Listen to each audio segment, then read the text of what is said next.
মার্কিন সামরিক ঘাঁটির উপর সরাসরি হামলা চালিয়ে পুরো বিশ্বকে চমকে দিয়েছে ইরানি বাহিনী। সূত্রের খবর অনুযায়ী আমেরিকার অত্যন্ত গর্বের এবং আধুনিক আকাশ প্রতিরক্ষা ব্যবস্থাগুলো এখন ধূলিসাৎ হওয়ার পথে। ইরানি বাহিনীর অদম্য আকাশ প্রতিরক্ষা ও ক্ষেপণাস্ত্র ইউনিট এই ধ্বংসযজ্ঞ চালিয়েছে। চলমান সংঘাতের তীব্রতা এতটাই বেড়ে গেছে যে বাহরাইন ও কুয়েতে অবস্থিত মার্কিন সামরিক ঘাঁটিগুলো একে একে টার্গেটে পরিণত হচ্ছে। অপারেশন নাসের 2 এর 24তম ঢেউ হিসেবে চালানো এই মরণপণ হামলায় মার্কিন আধিপত্যের মূলে বড় ধরনের আঘাত এনেছে ইরানি বাহিনী। বাহরাইনের আল মুহাররাক এলাকায় অবস্থিত মার্কিন যুক্তরাষ্ট্রের অত্যন্ত সংবেদনশীল রাডার এবং আকাশ প্রতিরক্ষা ব্যবস্থা সম্পূর্ণভাবে গুঁড়িয়ে দেওয়া হয়েছে। শুধু তাই নয়, এই শক্তিশালী সিস্টেমগুলোকে চিরতরে অপারেশনাল সার্ভিস থেকে নিষ্ক্রিয় করে দেওয়া হয়েছে বলে জানা যাচ্ছে।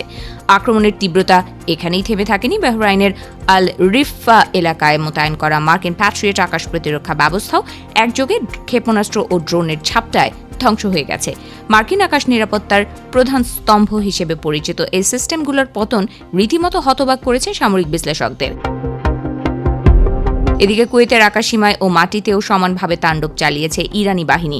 কুয়েতের দীর্ঘ রেঞ্জের রাডার সাইট, যোগাযোগ কেন্দ্র এবং স্যাটেলাইট রিসিভিং সিস্টেমগুলোকে একেবারে লক্ষ্যবস্তুতে পরিণত করা হয়েছে। কুয়েতের আলী আল সালেম বিমান ঘাঁটিতে অবস্থিত আমেরিকার অত্যন্ত ব্যয়বহুল MQ-9 ড্রোন হ্যাঙ্গারেও চালানো হয়েছে মারাত্মক বিমান হামলা।